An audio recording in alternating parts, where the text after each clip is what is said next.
My thing with Rashid, he's not a bad person. Slam it down, let's go.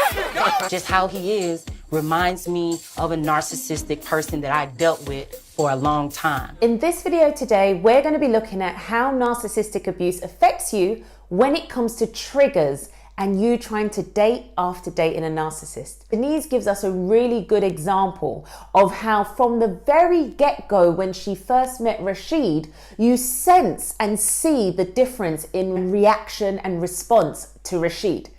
So, What's your name again? My name's Rashid. You Rashid. don't remember my name now. Rashid? I'm very memorable now.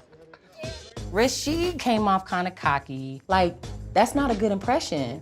A coach, a track coach. Really? So did you play sports in college?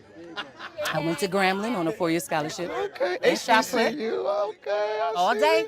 I'm a tiger all day. All right, I never lost to y'all, but that's okay. I went to Alabama A&M. We never lost. Okay, but I probably beat your girls, though. Well, Yeah, I did. You probably, maybe so, maybe so.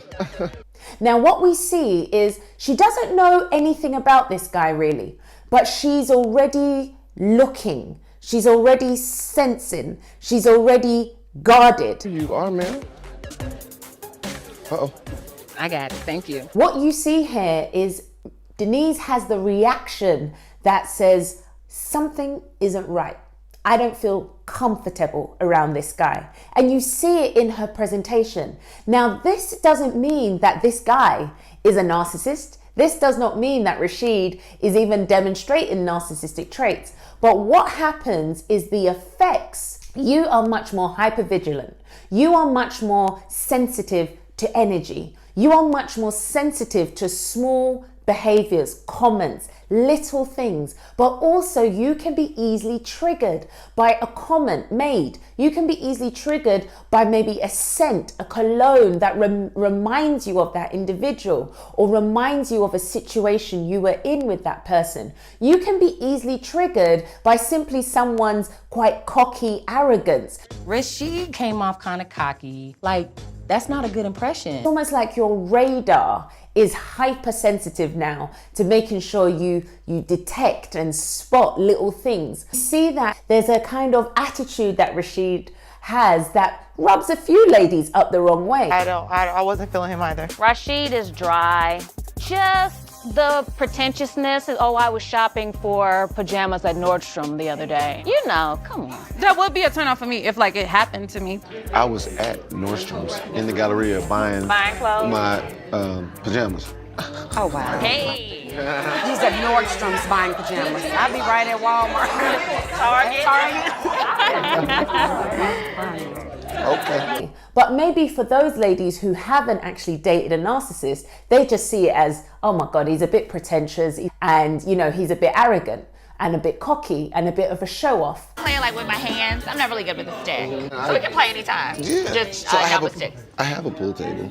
At your house? Yeah, but I'm not very good at it. Why do you have a pool table if you're not good at it? You don't even practice for decoration? It's just for the look. It's decoration. Really should consider how you're appearing to the rest of the ladies.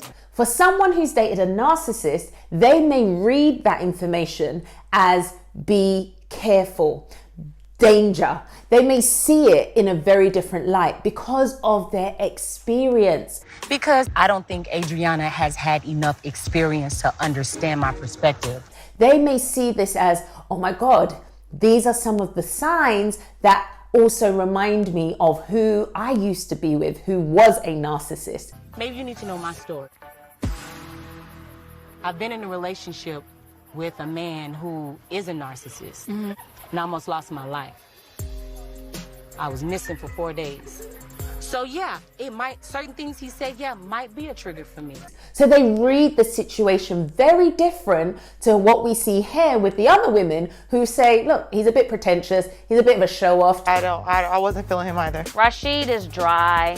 Just the pretentiousness is, oh, I was shopping for pajamas at Nordstrom the other day. And these things don't mean that you are a narcissist or you are displaying narcissistic traits. All these things might be associations that your brain and you have made with that past narcissist that now can trigger you when you meet other people who may resemble or remind you of him, situations or experiences you've gone through. And it's those simple associations that we see here for Denise, whereby she actually now says, look, I have gone through this horrible, horrific experience. Naturally, now we start to understand why she has that defensive guard, why she has that reaction to him. Because when you're triggered, you have those fight, flight, freeze, and fawn responses. And the fawn is a really important one because that's where we start to try and please that person to keep ourselves safe. And these are just the safety